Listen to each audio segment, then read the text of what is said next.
Hello, welcome to today's panel discussion, Silencing Across Borders, Governments Threaten Canadian Writers and Journalists. I'm Jim Turk, the Director of the Center for Free Expression, and I'm delighted that you're able to be with us today.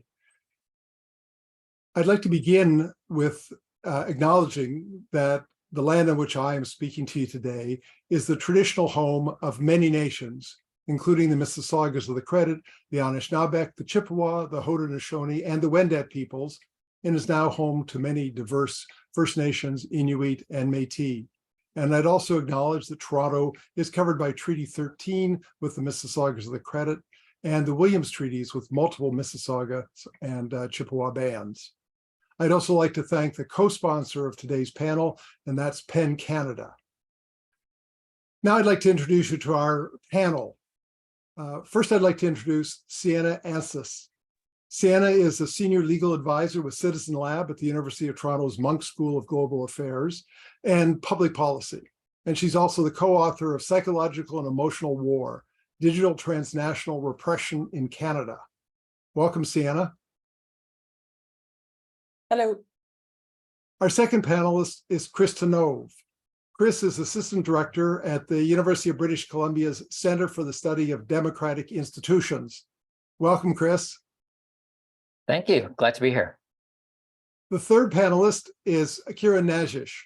Kiran is founding director of the Coalition for Women in Journalism, a worldwide support network for female journalists at high risk of violence and harassment. Welcome, Kiran. Thank you. Glad to be here. And our final panelist is Sheng Shui. She's an award-winning Canadian journalist and member of the Writers in Exile Network, who has been the target of government harassment over her criticism of Beijing. Welcome, Shui.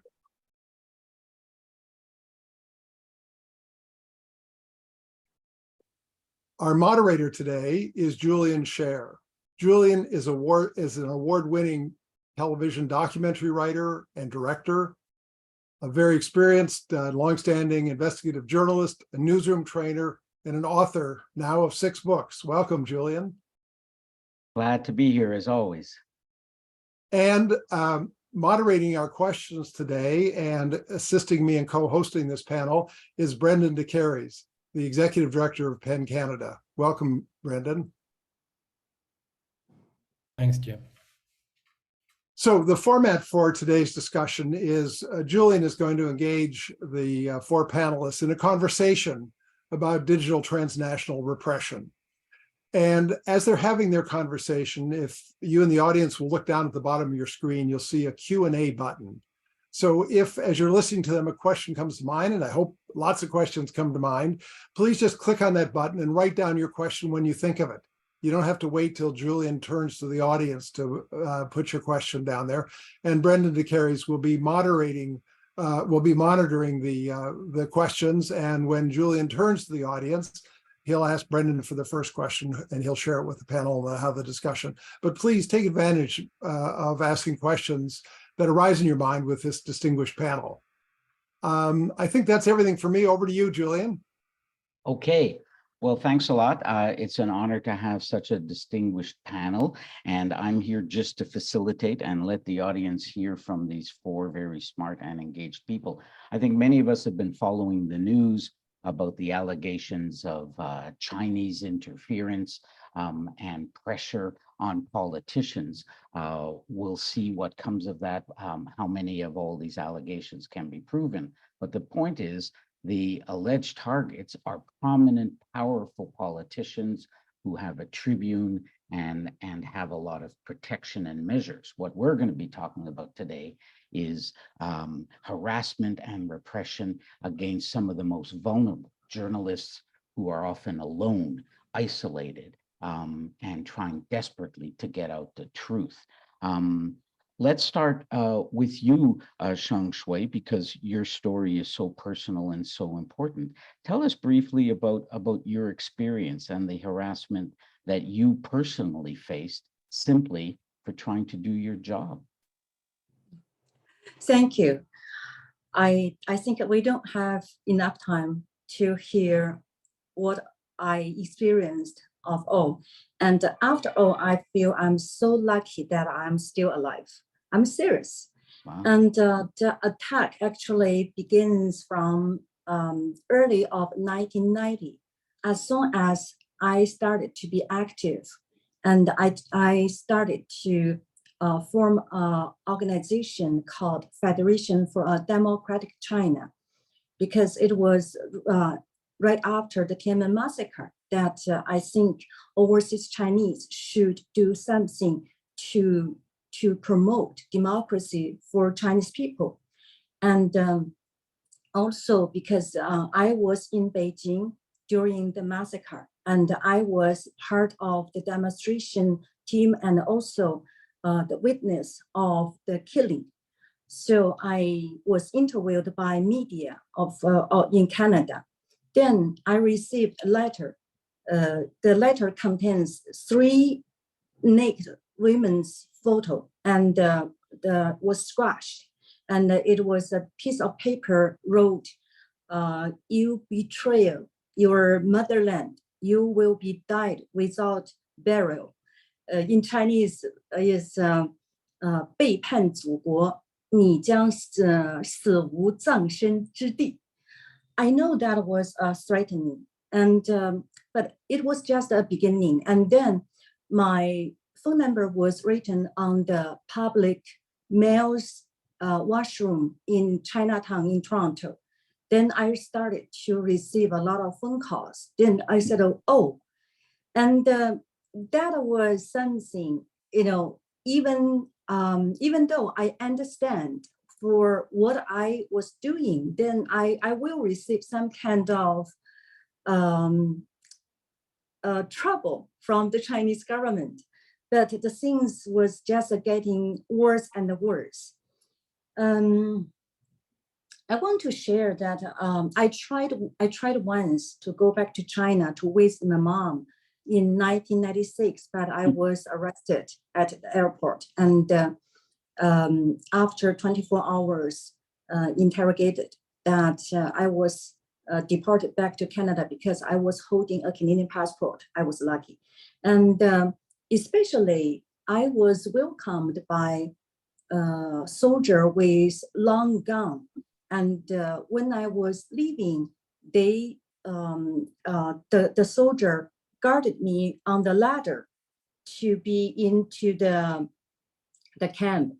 And when I was trying to look back, because when you didn't see any of your family that you are sending away, so I just very normally to look back, and the soldier just used his long gun, used his the pop of the gun and against to my back, quick.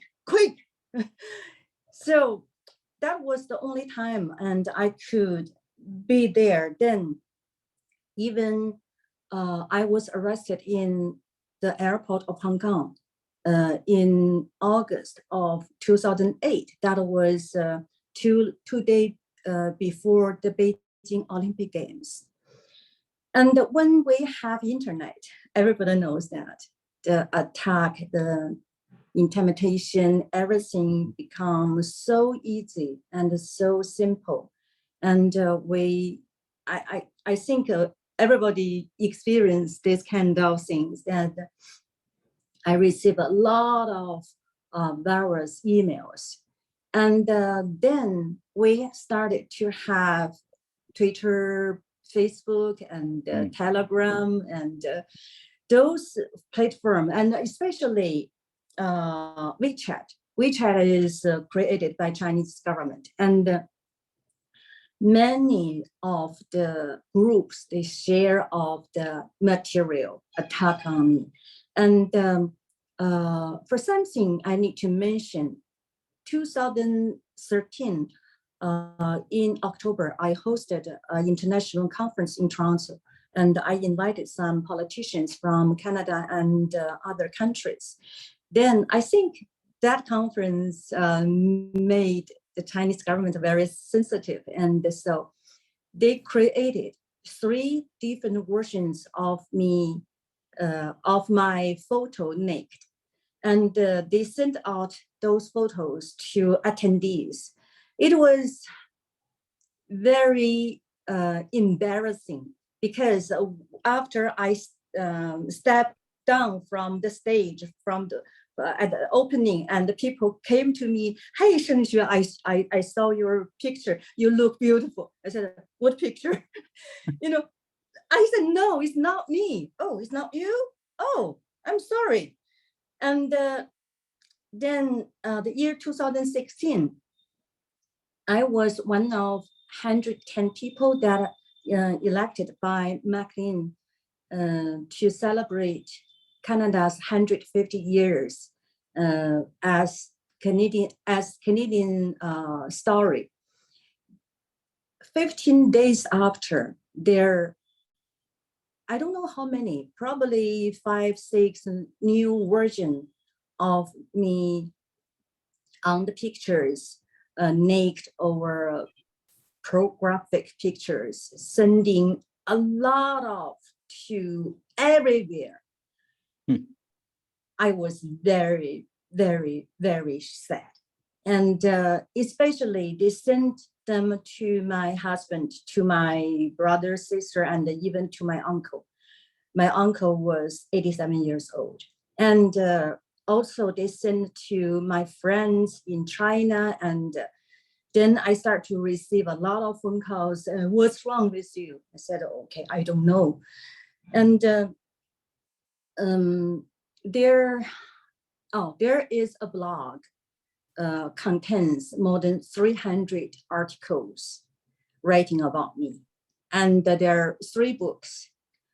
I think there are probably 10,000 of the posts, and also someone created an email group contains 100,000 people, and sending out tens of thousands of emails. And during that period of time, a lot of friends feels so, one friend who is a journalist in the United States, and he told me, he said, "I am feeling that I am re-experiencing the so-called Great Revolutionary in China." It was from 60s to 70s.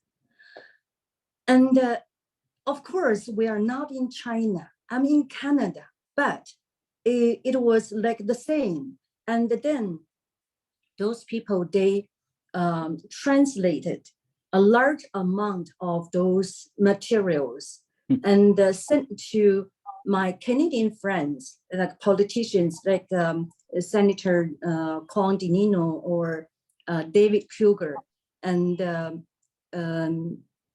Michael Craig from Amnesty International, because they know who were working with me for human rights issues. And this actually angered my friends, because they have been my friends for from 10 years or 20 years. And they just cannot stop. And if we talk about the recent 2019, I was at. Wait, I just want to interrupt here. I want to interrupt you here because I want to ask Kieran about other examples, but I want to come back to you in our second block about the consequences, because that's what you're getting at. Like you've outlined in very disturbing ways the harassment. I think what we want to what you're about to talk about is the consequences. It's too many. For your work. No, it's gripping. Kieran, Shui's story is unfortunately all too common. Can you talk about some of the examples and the stories you've heard from the people who have turned to you for help? Yes, thank you so much, Julian. And I will say, Sheng's story, like she's talking about decades of going through this, and we have come across a lot of cases in the last 3 to 4 years. And this is still continuing. And I remember just a little quip here is like 3 years ago or 2.5 years ago, there's a serious case that I will discuss, briefly today as well, that happened. And I was thinking, this is happening in Canada, and this is related. We're talking about foreign interference these days a lot. It's become an issue that everyone cares about, thankfully.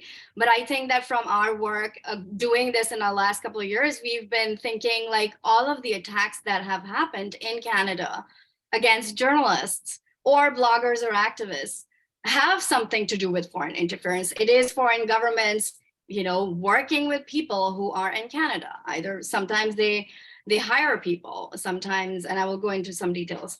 But I just also want to briefly mention that this is something that we were not working formally, as you know, that we monitor and document harassment, attacks, press freedom, any form of targeting of journalists, women and non-binary journalists in particular. And during that work and doing the assistance with some of these journalists is how we have come across over the years this kind of targeting. We look at this issue globally. As you know, a lot of, the world in the last few years, the world has been really, going through very challenging circumstances for press freedom, misinformation, all of that. And these journalists who are moving to Western countries, including Canada, are facing now threats, which is now, we have a term for it, which is transnational repression. I will say we have noted, I'm just going to come to Canada. We have noted around 30 cases here of journalists who are from the following countries: Turkey, Mexico, Bangladesh, Afghanistan, Iran, Pakistan, Saudi Arabia, Taiwan, Tibet, Hong Kong, and China. China and Iran are actually, in our documentation are the most serious countries where there's not only digital repression, for example, journalists being threatened from through phone, text, email, calls from no caller ID. All of this is happening in Canada, but also approached physically, especially Chinese journalists and bloggers. Sheng was talking about going back to China. I think 3 weeks ago, I heard from a journalist who just came back, and she was also stopped at the airport. And so it's very hard for journalists who are here, who can bring that very good knowledge of China, where China is an important country to follow in Canada, in the Canadian landscape. Journalists who are trying to report on China cannot go even to Hong Kong. So I wanted to go over a few things that are important. Who is behind these attacks overall when we talk about 30 journalists? Usually it is governments, it's political groups, and non-state actors. For example, in the case of Mexico, it's the drug cartels, where Mexican journalists are approached here in Montreal and threatened.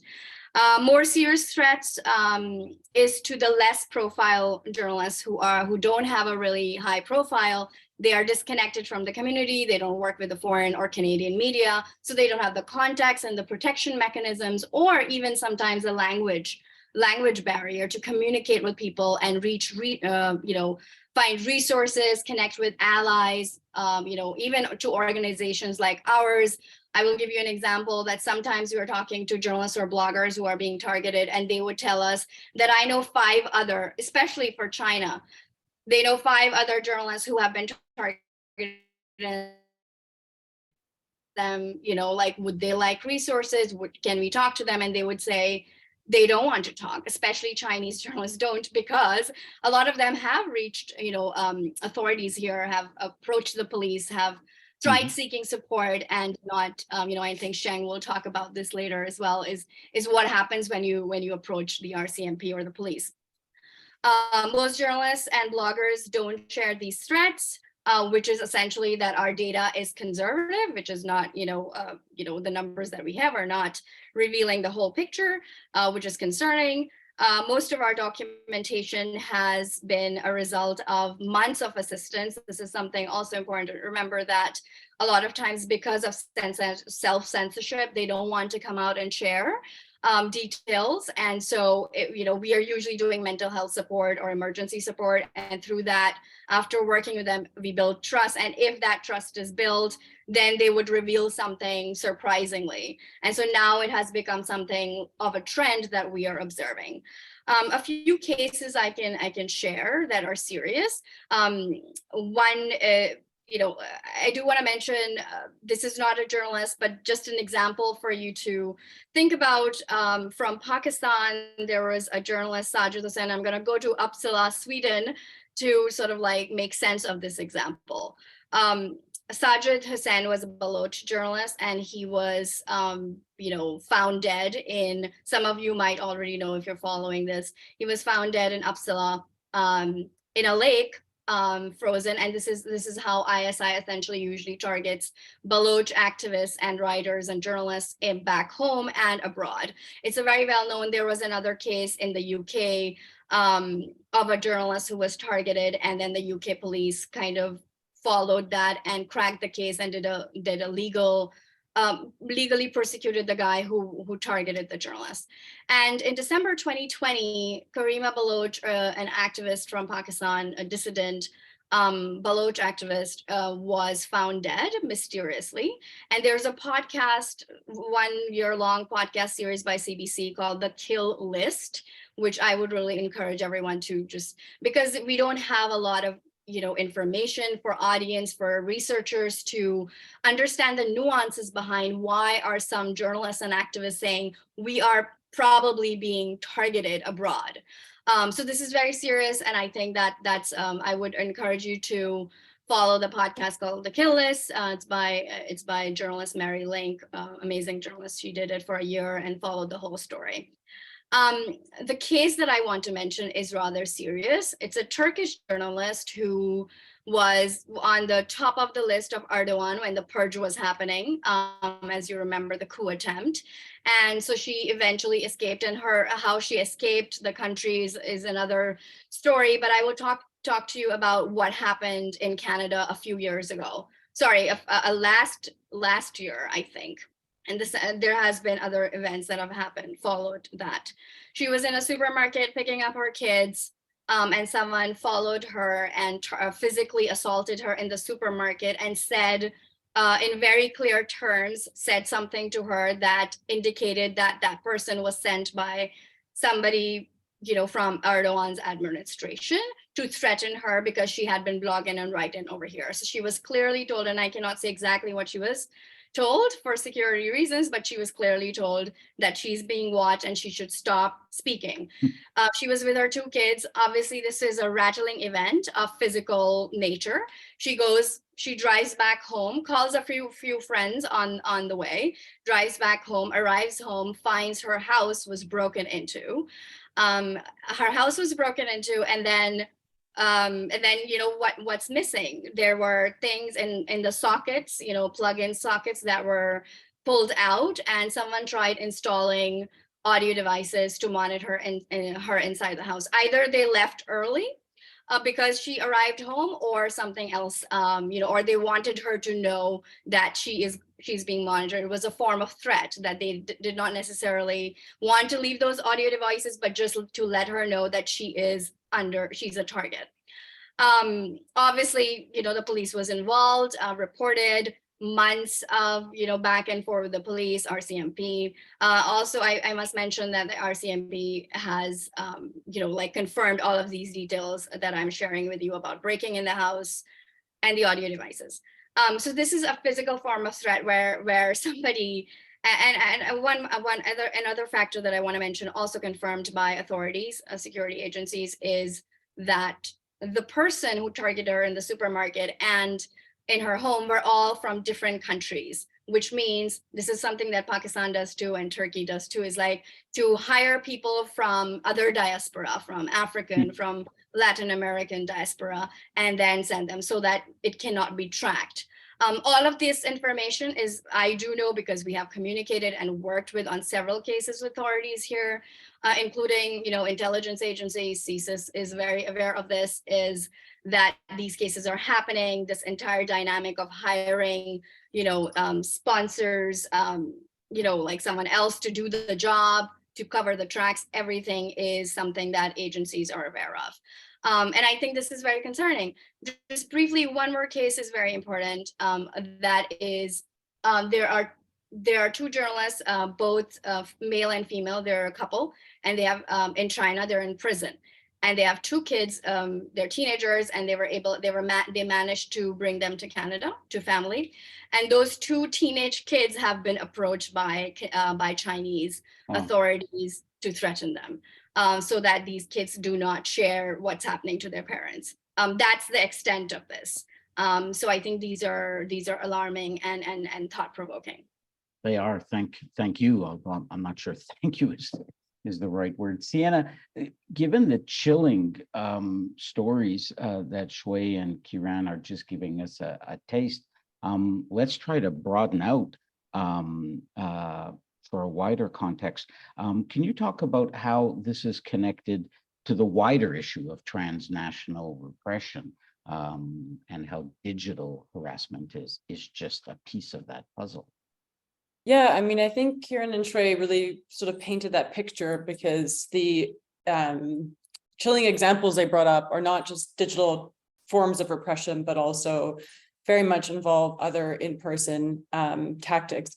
So I think, and Shui made this point earlier, I think digital transnational repression is quite unique because it provides such a way of engaging in transnational repression at scale, and I think is very difficult to investigate, to trace, to attribute, to hold the sort of the organization, the state or state-related actors behind that responsible, or sort of other, other members of the diaspora or private persons. So I think that is sort of the power in digital transnational repression.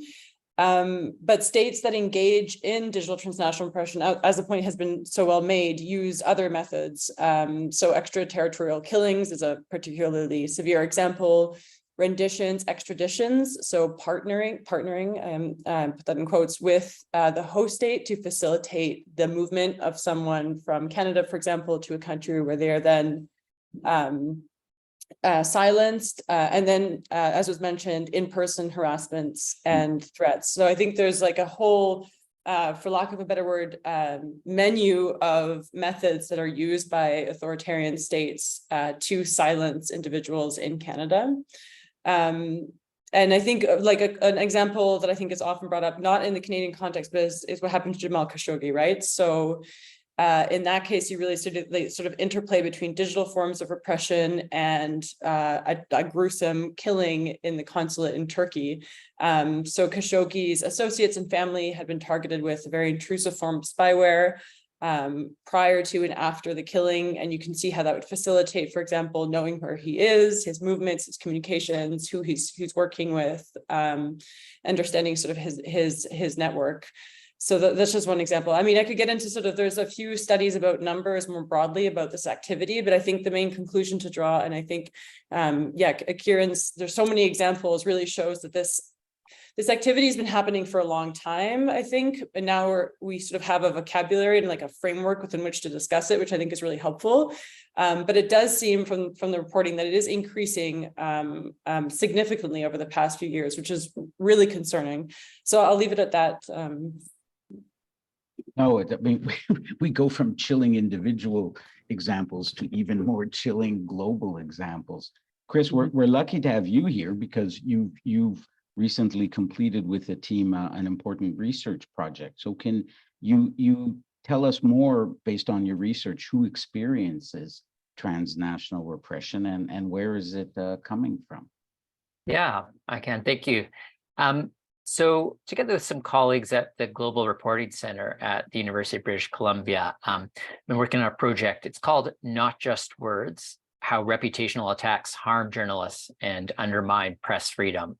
And we have some findings that are up already on the website, and the full report will be coming out in 2 weeks. And so we're looking at primarily at a piece of this, which is those efforts to smear journalists, to discredit them, and to harass them online, but sometimes this happens offline as well through politician speeches and things like that. To do this research, we surveyed 645 journalists around the world and then interviewed 50 of them. And we didn't focus on transnational repression per se, but some of the findings I think help shed light on it. So one part of it is just kind of confirming what our other panelists have said, that one part of the arsenal of repression in countries with low press freedom is to combine sometimes physical attacks, sometimes use of legal systems and arbitrary arrests, and also we might call them trolling efforts or various ways in which journalists are being targeted online. And so that's happening domestically. And one thing we found is that journalists from countries with low press freedom, a significant number of them would have to or chose to move from where they were living to leave their city, their region, or even their country to get away from these efforts to smear and harass them. So people are getting pushed out, and some of those people will come to countries with high press freedom. Imperfect, Canada too could do better in some of the ways it protects freedom of the press, but still more opportunities. And so we also found that of the journalists we surveyed, about 11% said they were faced reputational attacks and harassment from foreign governments away from where they're living and reporting.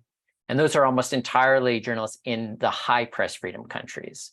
So, I mean, the big picture issue is that what we have is people either have left low press freedom countries or are reporting on these more repressive countries from places where you would hope that their rights would be better protected. And governments in particular and sort of allied organizations use some of the techniques that they use to repress people domestically to extend that zone of repression or sphere of reduced press freedom to other places. And that's what people are experiencing in some of the descriptions that we've heard already. Kieran mentioned a number of the countries that she saw involved, including China, Russia, Iran, Turkey, and we've seen similar ones pop up in our research too. I guess just one other thing I'd point out is just one aspect of the dynamics of this is a pattern that we've seen is that it can often be a high profile individual, like a politician or maybe an official news outlet from a government will attack the reputation of a journalist, but in a critical way, maybe a disparaging way, but not threatening, not hateful, and therefore avoiding some repercussions. And one of the people we interviewed, a journalist from Azerbaijan, referred to these individuals as the fire starters because they are followed by a pile-on of much more intense digital toxic comments, including sometimes threats from anonymous accounts, from seemingly ordinary people. And so we have that dynamic of a targeting of putting people in the crosshair by prominent or official source, and then all this other activity that can follow it that can be quite challenging for people to deal with. That's another chilling term, the fire starters. For people in the audience, while Chris was talking, I posted a link to his study, and eventually on the CFE website, there'll be that link, Siena's report from Citizen Lab and many other resources. Let's turn to— Can I just jump in? Sorry, absolutely. I think this might be an interesting, sort of a question to Shui and Kieran about sort of the gender dimensions of digital transnational repression. So at the Citizen Lab, we've been speaking with women who are dissidents or journalists in exile. And I think the types of attacks they receive are very particular, and they often articulate that they're not what their male colleagues similarly positioned who are also in exile receive. And I just wonder, I'd be curious if you two had any specific thoughts about that from the work you've done and the experiences you've had. Shui? Yes, and I just want to talk about this. In April of 2019, that I was at International PAN's conference in Bled, Slovenia, that I introduced the concentration camp that in China for the Uyghurs.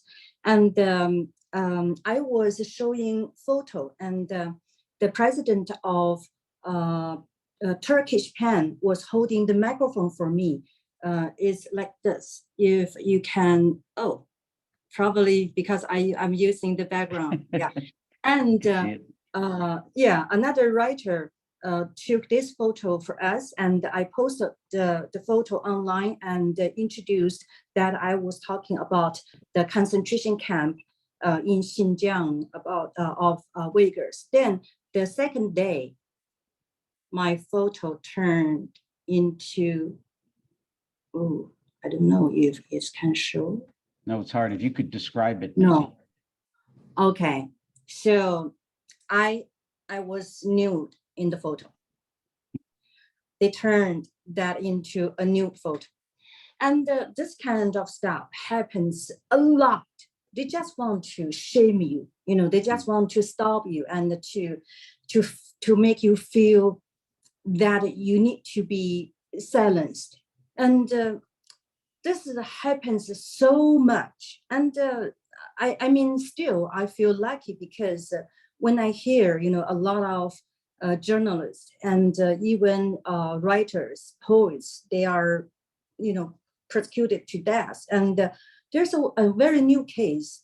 3-4 days ago, a Chinese blogger who was very active on Twitter, and he initiated the campaign of tear down the Chinese internet Berlin Wall. And he was disappeared and found out that he was in law, and 2 police from law and 6 police from China arrested him in law. And so he has been disappeared for 4 days. And I think most likely he has been transferred back to China just as if you still remember the publisher Gui Minhai was kidnapped in Thailand in 2015 and took back to China, and he's serving 15 years in prison. And he is my publisher, and he published 3 of my books. And why journalists are facing this kind of situation? Because journalists are, digging on truth and telling truth and talk about the truth. And every dictatorship and the tyranny, they are afraid of truth. So journalists are mutually the enemy to them. So they just want to shut down your mouth, and if they could.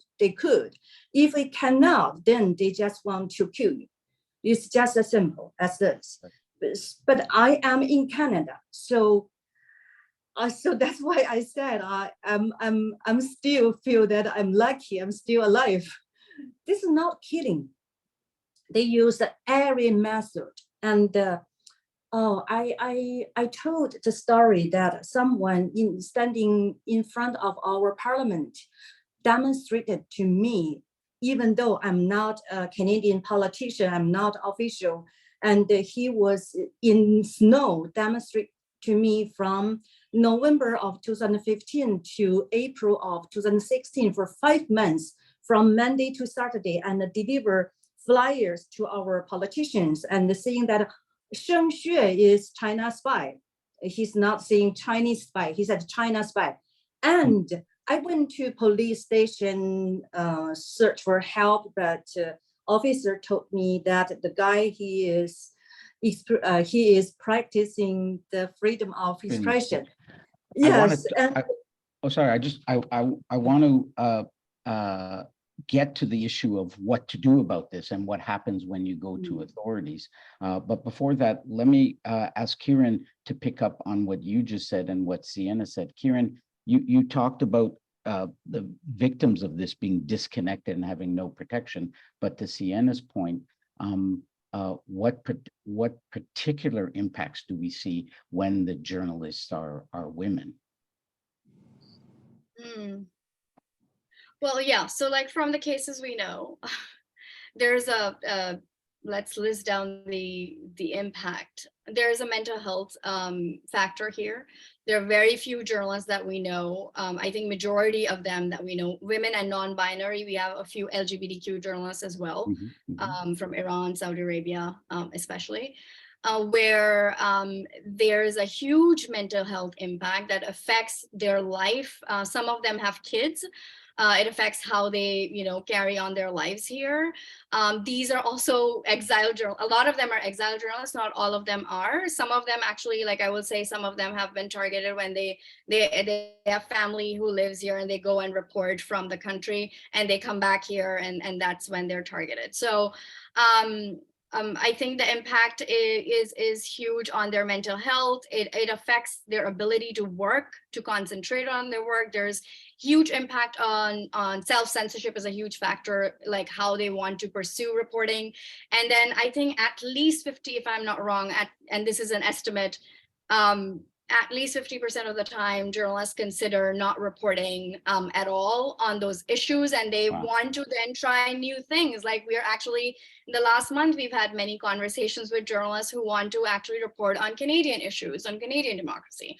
And so you see a lot of, intelligent journalists from around the world who have reported on democracy, on corruption, on the same issues that are important to Canada.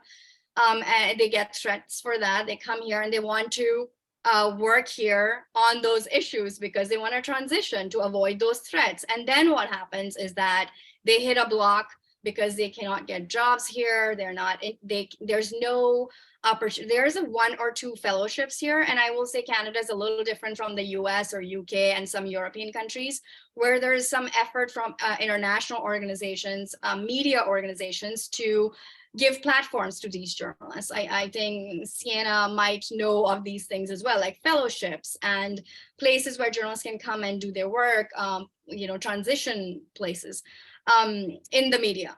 That system is not there in Canadian media, and that really blocks these journalists from being able to report on things that they may already have the skills to.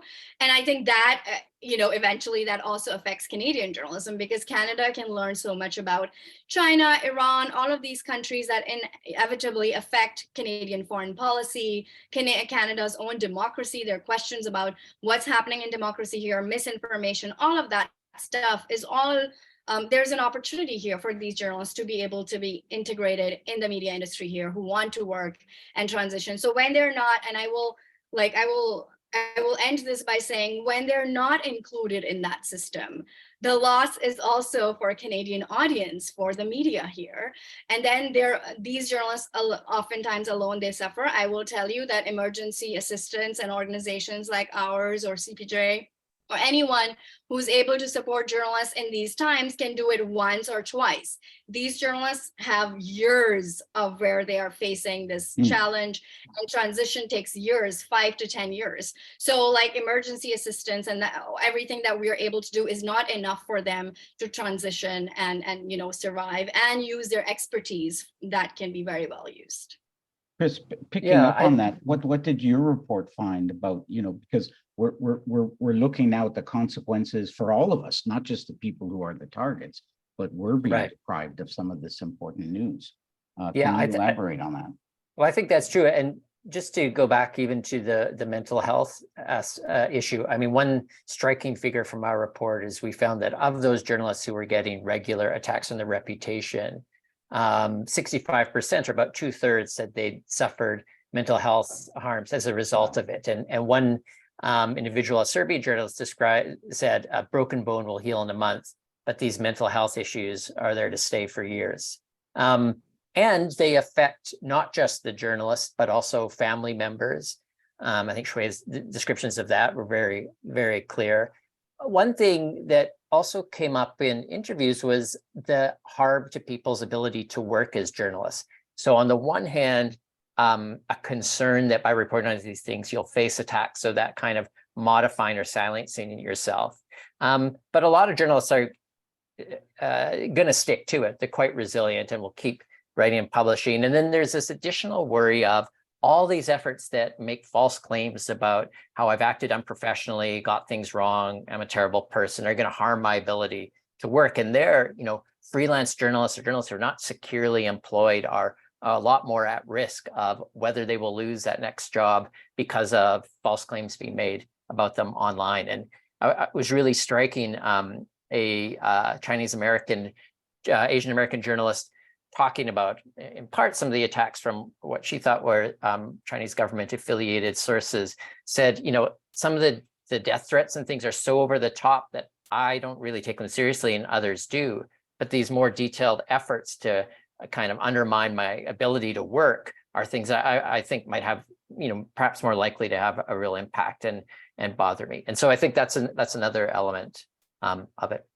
Right, they're Let they're me not just, killing them. Yep, because we're allowed to interrupt, so absolutely. Please do. just mention something that Chris mentioned, very important, is that I wanted to mention is like when the discouragement that they feel themselves. So you see a reduction in confidence in their ability to do the job as well. And I will say that there's something here and I will keep on, I will repeat this, is the environment here for media to welcome some of these journalists who come from abroad with their own expertise to be able to integrate.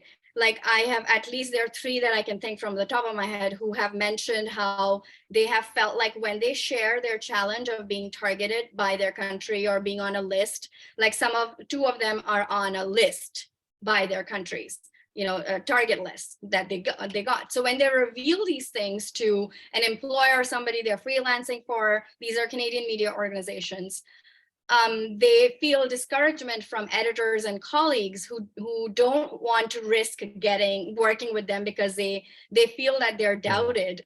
And this is an uncomfortable fact, but it's an important thing to think about. How can we improve this? By communicating. I think there needs to be more communicating and understanding of their circumstances, and then doing our due diligence as journalists to figure out whether this is fact or, fiction.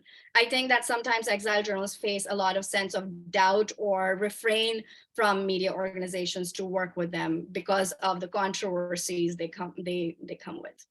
Good point. Yeah, and the flip side of that, a really quick point, but just when a couple of people I've interviewed had the opposite experience, which is getting a lot of support from an institution or an editor, really can make a really important difference. Feeling like they're able to continue with their career, that these fabrications about them online aren't going to take over their lives and kick them out of the profession. I want to move on to that point about consequences and what to do about it. Let's look at some efforts and some important steps we have to take. In the last 10 or 15 minutes we have. I just want to remind the audience, there's a lot of disturbing, if not controversial, things that are being said. Please send in your questions through the Q&A button at the bottom of your screen, and we will make sure we have time for any or all of the panelists to answer your questions. Just before we move on to the point that Chris and Kieran raised, which is what can we do and what kind of help can we offer, and also what can we ask governments and police to do. We've been talking about the consequences in terms of how this is not only threatening the journalist, but killing our news, our right to freedom. Shui, can you talk about the example you have raised about censorship at a university? Because it shows how this expands beyond journalism. Yes. What happened to you in that case? Yeah, 2006, I was one of 10 writers and presented to UBC for them to choose a writer in residence. That I was very lucky, I was chosen. But a few days after, the professor who was in charge of this project, and he called Pan Canada, said that they turned me back. And Philip Adams from Pan Canada asked him why. And he said, as I know, Sheng Xue is a human rights activist. So Philip said, yes, and she is a writer as well too. And the professor said, we have a lot of international students from China that we don't want to anger the Chinese government, that I was turned back. And the same situation happened to George Brown College. And Philip came to me, asked me if you want to change your lifestyle. I said no, because to be a writer in residence, of course, is very important to me. It's as a stops for my journey, but it's not the final destination. I will continue to fight for the freedom of expression for people who cannot enjoy it. And then the things happened not only to universities, to all the schools and who receive benefits from China. And I was once hired by a high school in Ontario to cooperate with their human rights force. And then the school called Pan Canada said that they don't need me any longer because their students from China told their parents, and their parents were angry about that I was talking about human rights situation to their kids in Canada. So I was fired. So this kind of things happens so much. And a few weeks before that, I met a scholar that he was in Beijing during the Tiananmen massacre, and one of my friends wanted to have him to speak about this experience, and he was like, "Oh, let me think about that. Oh, I don't think I can go like this." He was very scared, and I understand when you are talking about people like me.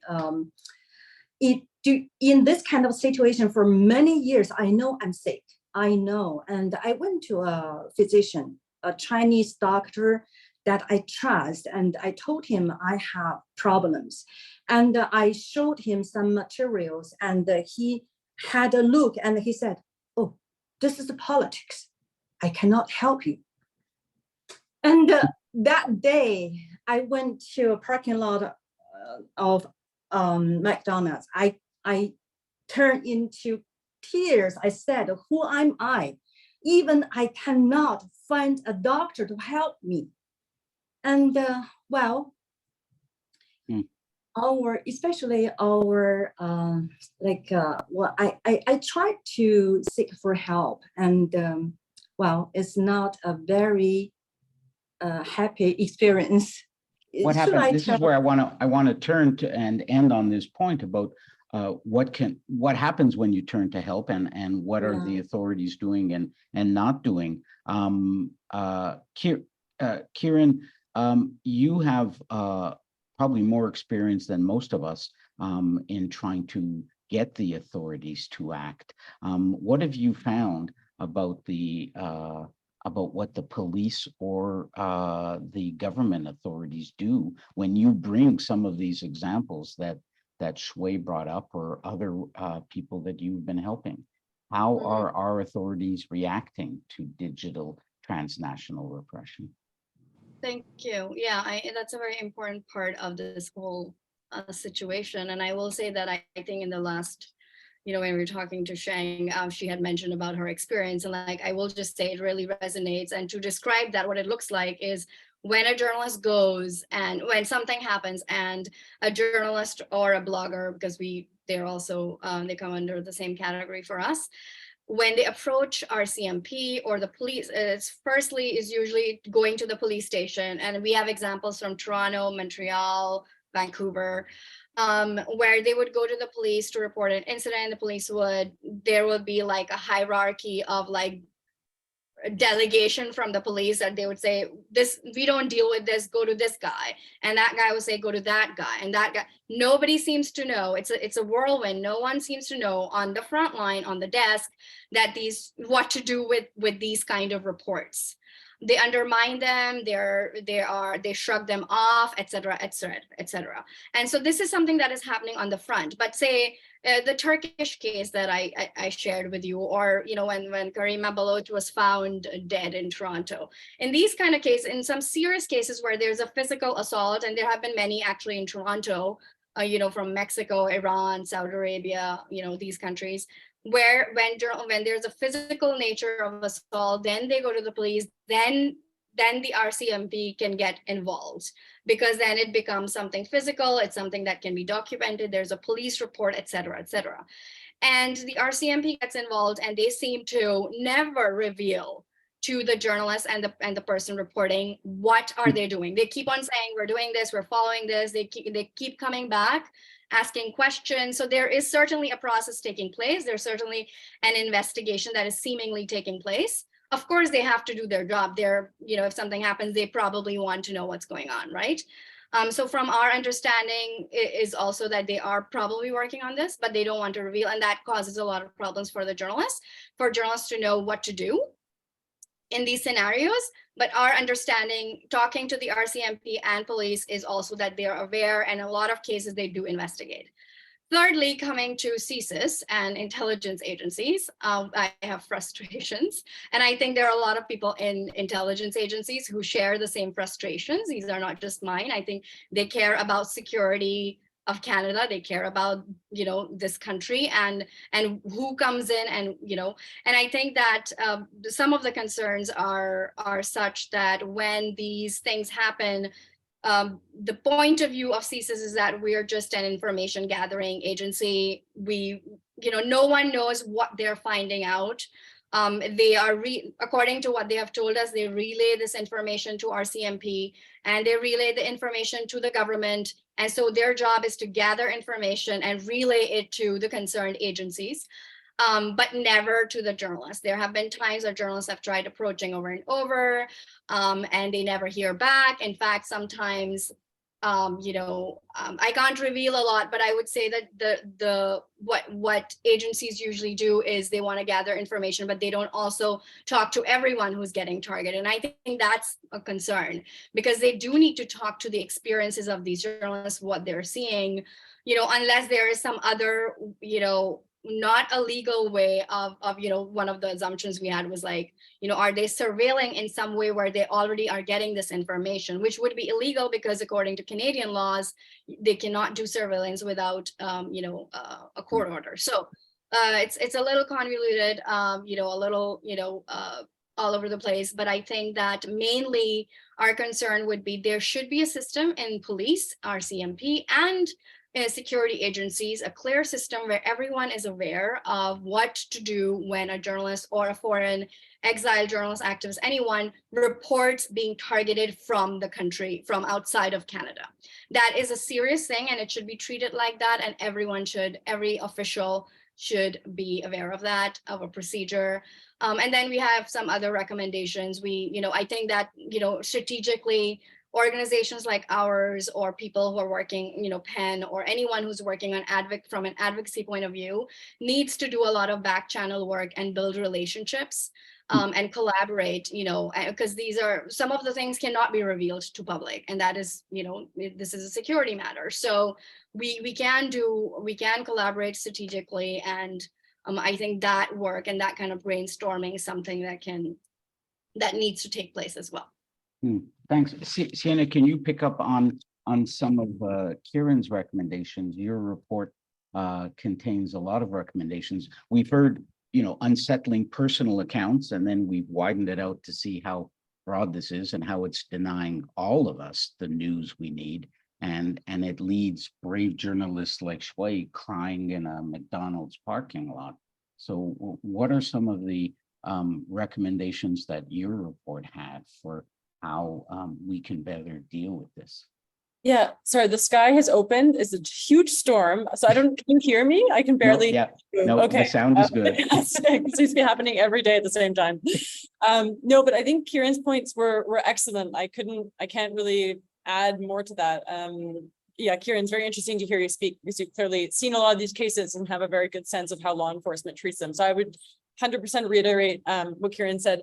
I guess sort of zooming out a little bit, in the Canadian context, I think we're talking still a lot about foreign interference, which so you mentioned at the beginning. And I think that tends to really focus on Canadian politicians, Canadian officials, Canadian democratic institutions, and this language of, I think the point of transnational repression is really to focus on these extremely vulnerable individuals who are living in exile or in the diaspora in Canada, such as journalists and rights defenders, and focus on threats to them. So I think the Canadian government, from a very high level, has a lot needs to say more about this and sort of articulate a policy framework that crosses the relevant government institutions and agencies, and really sort of articulates how the Canadian government intends to tackle this.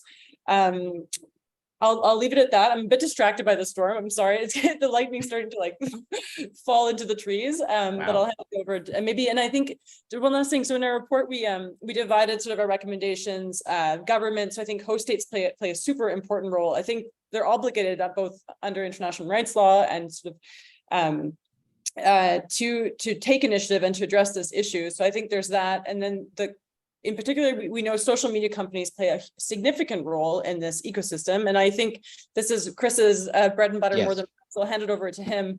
But then I think Kieran made some really interesting points about how we could, for example, fund fellowships, for example, to help journalists have job security in Canada. And I think that also sort of dovetails with the need to ensure that individuals who come to Canada and whose immigration status is unsettled. I mean, that's another big issue that needs to be addressed if they are to be able to continue to report insecurity from Canada.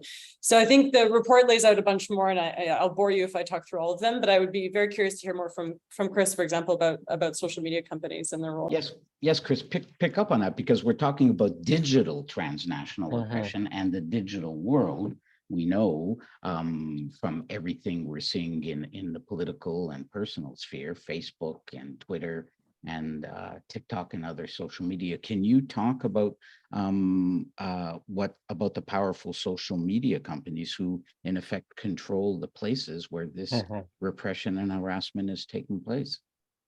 Yeah, and I mean, the social media platforms are really important because they enable people to engage communities in other countries, and they facilitate the kind of criticism and sharing of important stories about repressive governments and others. So they have a really positive role they can play. And because people are there and trying to do these things, you know, they're facing a range of problems.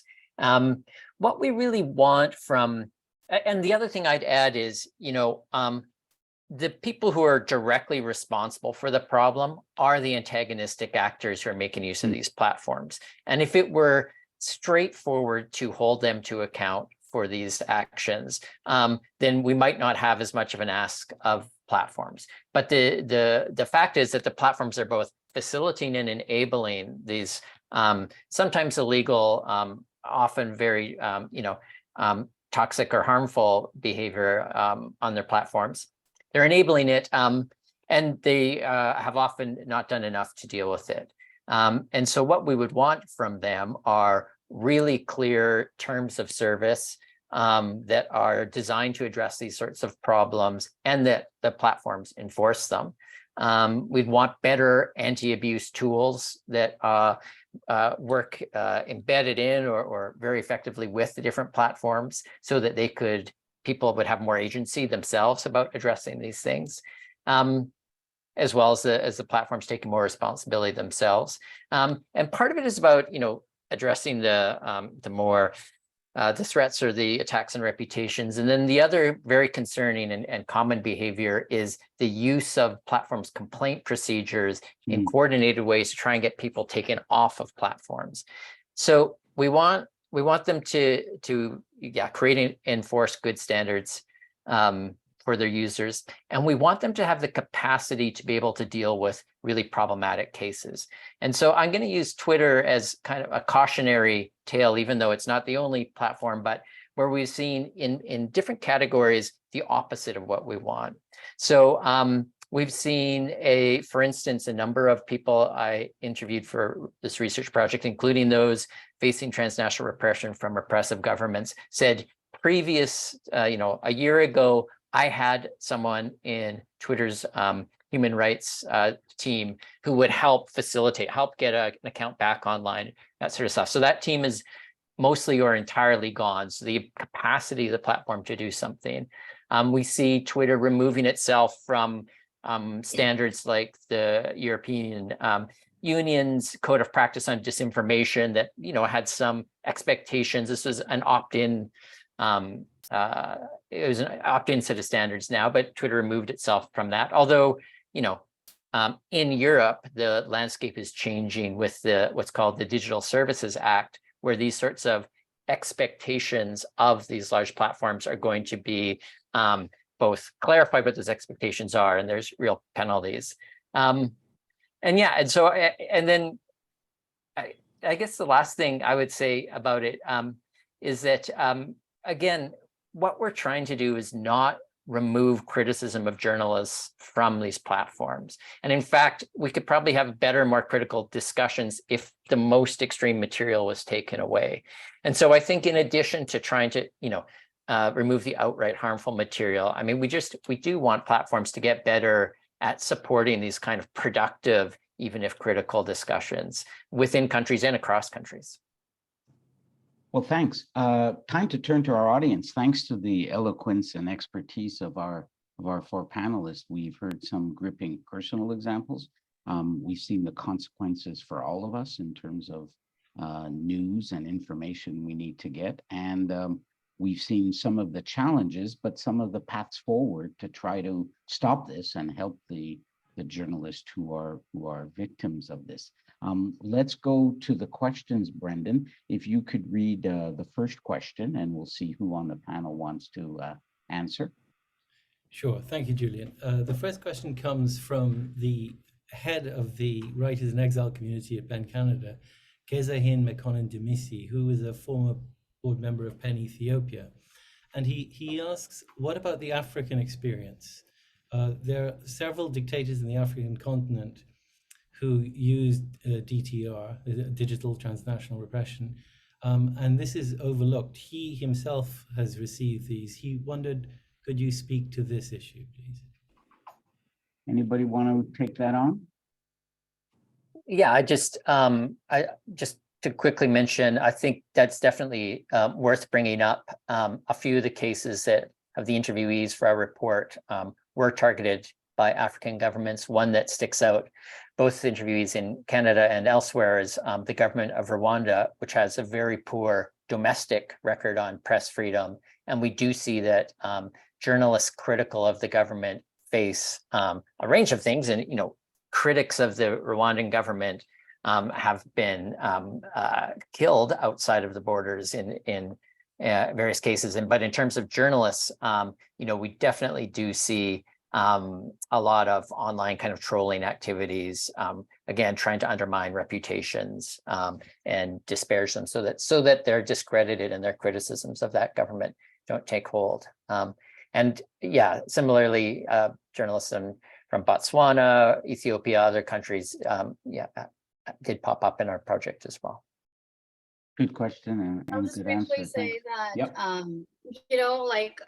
Yep. so like to Chris's point, Rwanda, Congo, Nigeria, Congo as well, like several cases. I will say that it is, and one of the challenging things about Africa is like, thank you for bringing this up, is that Africa is low on foreign policy priorities in Canada. So when agencies are aware of some of these things, there are certain times journalists and bloggers are targeted through diasporas. And so somebody approaches them, or it's not like it goes offline from online. This is in Ontario. This is Ontario, Montreal are two places where this is happening a lot. And so like what kind of resources can you get? Like when your country, like Iran and China, are foreign policy high, so there are more likelihood where journalists and those getting targeted here will get resources or attention. But when it comes to Africa, the foreign policy is not of interest to anybody, to politicians here, to the government, to agencies. So then the resources for journalists who are targeted from African countries are much lower as well. Something to think about. I don't see how this can be solved without the interest of government and security agencies. Good point. Good point. Brendan, next question. The second question that we have comes from Usama Raki. I hope I'm pronouncing that correctly. How difficult is it for an independent journalist in exile to establish their own private media outlets in Canada, especially an online news platform? And to what extent, I suppose, is it resistant to this sort of harassment? Anybody want to tackle it? Because you've all raised the point that what's so nefarious about this form of repression is it tends to target the isolated people. Shui, unmute, and if you could maybe start.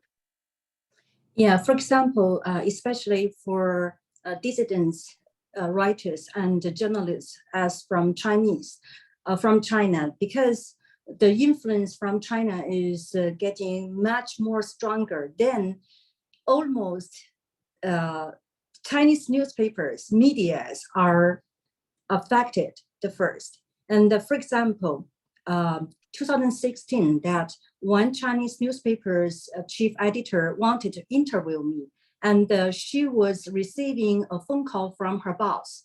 And she told her boss that, oh, I'm on my way to interview Sheng Xue. And her boss turned into be very mad and no, you cannot interview Sheng Xue. No one can from our paper can interview Sheng Xue. You must come back. And the chief editor was fired.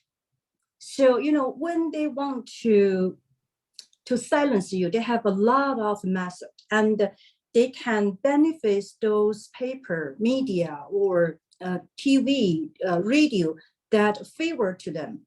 And if you don't listen to them, if you don't follow their rule, that they don't give you the benefits. So But Shui, how successful have you been in getting your voice out by using the same digital tools that have been used against you? Oh, because I've been living in Canada for 34 years, and I have been very active in a lot of different fields, and I have a lot of friends. And for example, I have been the member of PAN Canada since 2004. And of course, and I have my allies that helps me and from the Canadian side. And of course, not everybody will be affected and be bought by the Chinese authority, right? And so that's, I mentioned that I'm lucky, but they tried every way. Yeah, and I was a member of the Chinese Canadian PAN Society from the beginning. After my book was published in 2001, and they no longer to invite me to participate in any events.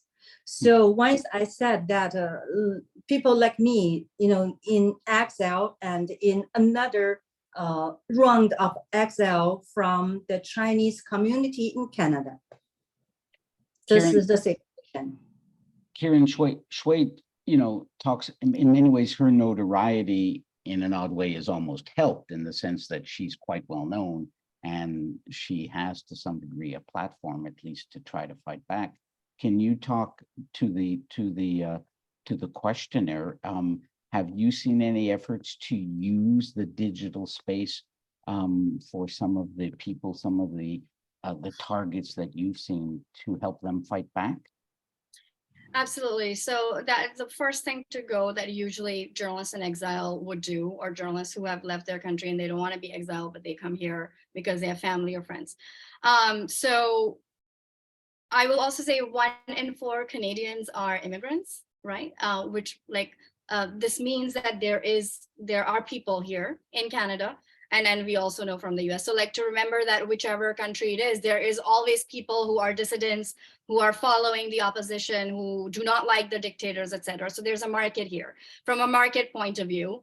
I will also answer this question from an entrepreneurial point of view, apart from, obviously digital media being digital space being a good platform for which a lot of journalists are doing to use to re-engage with their audience. That is true. But I will talk about, what are the laws in Canada that can help. I think that that is one place where you can find some ease, because entrepreneurially, if there is somebody who wants to start a media organization or a nonprofit, it is possible to do. And I think that we don't see a lot of exile journalists in Canada doing that. We know that a lot in the UK and Europe and the US do, and there have been successful projects, but that has generally been because of other factors. I think if you are in Canada, you're an exile journalist and you want to work here, you want to start your own news organization here, that is totally possible. There are laws, there are systems where you are eligible to apply and start your own media organization, media digital company. I will give you one example. Actually, there is an Afghan journalist, Zahra Nader, who we awarded with the Kathy Gannon Award earlier this year. And she started a news organization called Zan Times. It's a digital platform. And I really encourage everyone to check it out. And they basically get information, all of the information reporting from Afghanistan, from reporters and stringers down on the ground. And their focus is mostly gender, but they report on democracy or anything really that has to do with Afghanistan under the Taliban and what is it like for people. So there are examples where there's possibilities of doing that more. I will say one realistic challenge that we have heard why we don't see a lot of these entrepreneurship platforms in Canada is because of lack of money. Like the just financially, that's hard because there are no grants available here that are available in the US. So you would see exile journalists doing this kind of work, starting their own platforms more in Europe and the US because there are resources to run, to pay the staff, et cetera, et cetera. These are realistic things. So that is something that is missing. But other than that, like if you have the means and you can start up, you're an entrepreneur and you want to, get into that, you can start a digital platform here and get support from outside of Canada too, like financially, you can get grants from the US, Open Society, so on. Thanks. Good point. Good point. Good point. And it's there's a delicious irony in using the same digital space that's being used to censor the journalists and trying to get them to expand it. Brendan, I think we have one final question. Yes, our final question comes from journalist Margot Kelly, who's also a very senior supporter of the Writers in Exile group at PEN Canada. She asks, is there a way to raise this issue within the national media through perhaps a news conference? And given the amount of attention that's been given recently to foreign interference, it feels like the right time to raise the profile of this. If that can be done, to some extent, Siena's already answered this. What should the government do? What would you want the government to do? Chris, Siena, what kind of reaction have you had, or what attempts would you have going forward to try to, from both of your groups, trying to raise this more in the public sphere? Yeah, I mean, so the labs report that came out a few years ago, I think there was relatively limited interest from the Canadian government, but I also think this hadn't really become the hot button issue that it is becoming today. So I think there is like a real window of opportunity now for the Canadian government to sort of, like I said earlier, articulate an actual policy, sort of a framework within which they're going to work to address this. And then I think more importantly, to Kieran's point, like really seeing that happen within law enforcement, CSIS, like the institutions and agencies that targeted individuals are first to engage with. So I think that that's quite important. Yeah, I don't know if Chris wants to add to that. I'd just add that, in terms of getting police to pay strong and consistent attention to these cases, this is a problem that journalists have had, even those who are not experiencing transnational repression and facing the use of digital media to threaten or attack them in Canada. I mean, it's very hard to get action, but it does happen. There's a real uneven distribution of expertise and interest in police forces. So I think that general improving the situation for supportive journalists in Canada, we need to make, and that's a very active conversation right now, but we need to make sure that there's also this attention to those who are facing repression from foreign sources. And I think similarly on the issues around digital media, social media platform regulation, we in Canada are expecting and continue to expect new legislation from the federal government on an online harms or online safety bill that is going to hopefully set standards of expectation for what social media platforms have to address, the amount of transparency they have so that independent researchers and others can make sure they're addressing threats and harmful speech. And so I think there too, we want to make sure that while we're having that conversation about how to regulate social media companies in Canada, that we are attending to these additional challenges of journalists being targeted by governments abroad. Good point. Good point. Before we wrap, and I throw it back to Brendan for some closing remarks. Any final comments from you, Shui, or Kieran, or any of the other panelists? No, we're all good. Okay. Oh, yeah, Shui, please. Yes, we started with you, so let's end with you. Our politician and the whole society need to understand that when we deal with this kind of persecution, it's not the conflicts or the trouble that happened in our community in Canada. It is something from outside, like what I experienced. Then people need to understand, when you deal with China, it's not the same when you are dealing with a democratic country. Then you need to understand that is a terrorist state. So you need to know the way that is different. And our trouble is not the trouble people has been harassed in our community. Sometimes, people have this kind of trouble. It is like when I went to police, that police said, well, you need to change your phone.